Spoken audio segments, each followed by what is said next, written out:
കൊൽക്കത്തയിലെ PG trainee ഡോക്ടറുടെ കൊലപാതകത്തിൽ സംസ്ഥാന സർക്കാരിനും പോലീസിനും സുപ്രീം കോടതിയുടെ രൂക്ഷ വിമർശനം. കേസ് കൈകാര്യം ചെയ്യുന്നതിൽ മമതാ സർക്കാർ പരാജയപ്പെട്ടു. സംഭവത്തിൽ FIR രജിസ്റ്റർ ചെയ്യുന്നതിന് പോലീസിന് കാലതാമസമുണ്ടായതിനെയും കോടതി ചോദ്യം ചെയ്തു. അതേസമയം പ്രതിഷേധിക്കുന്ന ഡോക്ടർമാർ നാളെ വൈകിട്ട് 5 മണിക്ക് മുൻപായി ജോലിയിൽ പ്രവേശിക്കണമെന്നും സുപ്രീം കോടതി നിർദ്ദേശം നൽകി.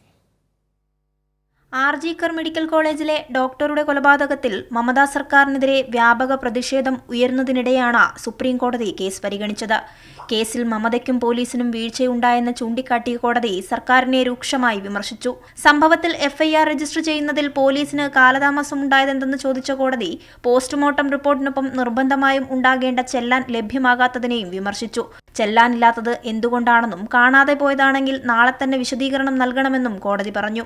അതേസമയം രോഗികളുടെ ബുദ്ധിമുട്ട് കണക്കിലെടുത്ത് പ്രതിഷേധിക്കുന്ന ഡോക്ടർമാർ നാളെ തന്നെ ജോലിയിൽ പ്രവേശിക്കണമെന്നും സുപ്രീം കോടതി നിർദ്ദേശം നൽകി. വൈകിട്ട് 5 മണിക്ക് മുൻപായി ജോലിയിൽ പ്രവേശിക്കാത്ത പക്ഷം അച്ചടക്ക നടപടി ഉണ്ടാകും. എന്നാൽ ഡോക്ടർമാരുടെ സുരക്ഷ സംബന്ധിച്ച ആശങ്കയും ജസ്റ്റിസ് DY ചന്ദ്രചൂഡ് അടങ്ങിയ ബെഞ്ച് പരിശോധിച്ചു. ആശുപത്രികളിൽ CCTV ക്യാമറകൾ ഉൾപ്പെടെ ഉടൻ സ്ഥാപിക്കണമെന്നും സർക്കാരിനോട് നിർദ്ദേശിച്ചിട്ടുണ്ട്. കേസ് സംബന്ധിച്ച പുതിയ തൽസ്ഥിതി റിപ്പോർട്ട് ഈ മാസം 17 മുമ്പായി സമർപ്പിക്കാനും നിർദ്ദേശമുണ്ട്. എന്നാൽ സംഭവത്തിൽ സംസ്ഥാനത്ത് ഇന്നും BJPയുടെ നേതൃത്വത്തിൽ നടന്ന പ്രതിഷേധ മാർച്ച് അക്രമാസക്തമായി. പ്രതിഷേധത്തിന്റെ മറവിൽ സംസ്ഥാനത്തെ ക്രമസമാധാനം തകർക്കുകയാണ് BJP തൃണമൂൽ പ്രവർത്തകരെന്ന ആക്ഷേപവും ശക്തമാണ്. കൈരളി ന്യൂസ്, ദില്ലി.